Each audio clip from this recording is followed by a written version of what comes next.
Questions 1 through 10 on the 2016 Grade 8 Gauss Math Contest.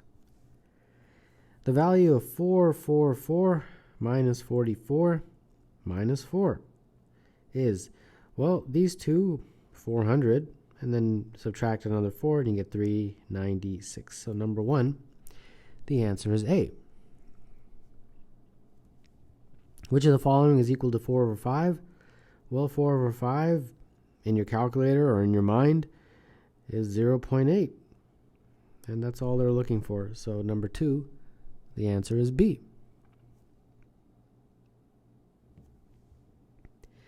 The graph shows the number of hours Stan worked on a school project. For how many hours in total did he work on the project? Okay, so it looks like 2 hours on Monday, then 3 on Wednesday, 1 on Thursday, and 2 on Friday. So adding up these would give you the total, which is 2 plus 3 plus 1 plus 2. And that is 8. So number 3, the answer is C.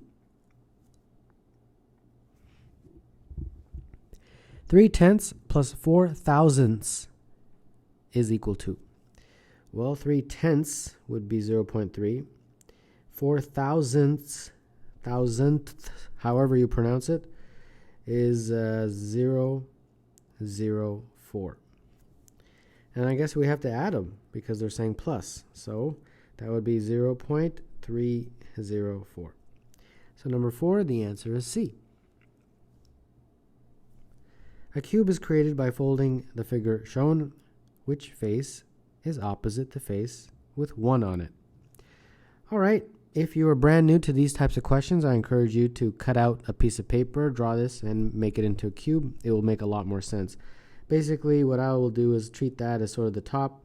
This will go down, so will this, so will this, and so will this. Those ones, 5, the 6, the 4, and the 2, will be the sides.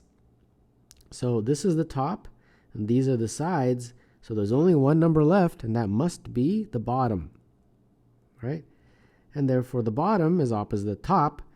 Since the bottom is 1, the top is 3. The number opposite 1 is 3 in this question. So number 5, the answer is B. In triangle PRQ, side PR is horizontal and side PQ is vertical. The coordinates of PR. Here's P. It's going to have some coordinates, an X coordinate and a Y coordinate. Well, the X coordinate will be the same as the X coordinate of Q because we're not moving. That's what they mean by vertical. So that's negative 11 right there. The Y coordinate of P will be the same as the Y coordinate of R since we haven't moved. We've been horizontal. So that's negative 2.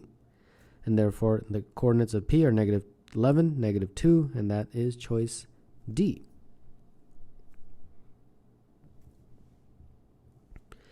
A rectangle of width 2 and length 18 has the same area as a square with a side length of. So here's a rectangle, and let's say this is a square. Not drawn to scale, but that's okay. So they're saying 2, 18, and then of course x and x. So first we have to figure out the area of the rectangle, and that's going to be 2 times 18, and that's 36. And they're saying that the area of the square is the same. So the area of the square is x times x, which is x squared, and that's the same as the area of the rectangle, which is 36. So take the square root of both sides, and you get 6. So therefore, the square has a side length of 6. So number 7, the answer is A. Gabby lists the number 3, 4, 5, 6, 7, 8, 9. In her list, the ratio of the number of prime numbers to the number of composite numbers is 3, 4, 5, 6, 7, 8, 9. Well, the primes are 3, 5, and 7. The composite numbers are the other guys, the 4, the 6, the 8, and the 9. So there was 3 prime numbers and 4 composite numbers, so the ratio is 3 to 4. And therefore, number 8, the answer is A. 10% of 200 is equal to 20% of. 10% of 200, so 0.1 times 200. And that is equal to 20% of some number, I don't know what that number is, so I'll call it x.